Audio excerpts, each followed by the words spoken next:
This is part 2 of our series on getting your camera set up right when using the MIRAI robot control system. When you do your camera setup, there are 4 factors to consider. 1. Which lens to use. 2. How to position and orient the camera. 3. What light sources to use. And 4. Whether to use 1 or 2 cameras.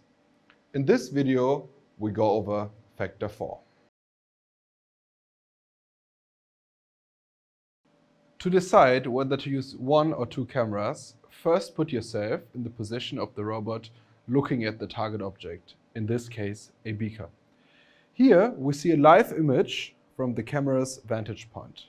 You want to view the object so that its most relevant features are clearly visible, like here, the rim of the beaker.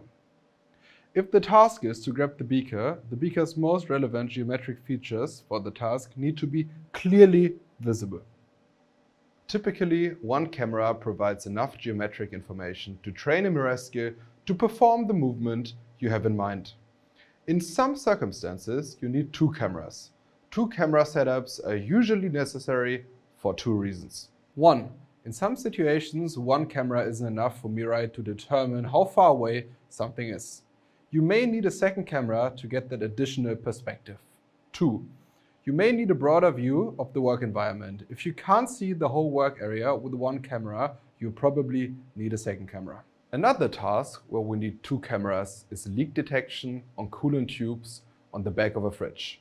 1 camera gives MIRAI an up, down, left, right perspective. The second camera gives MIRAI additional front-back perspective or depth direction.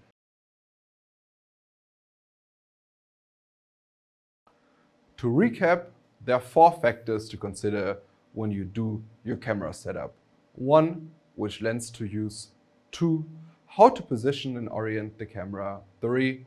What light sources to use. And 4. Whether to use 1 or 2 cameras.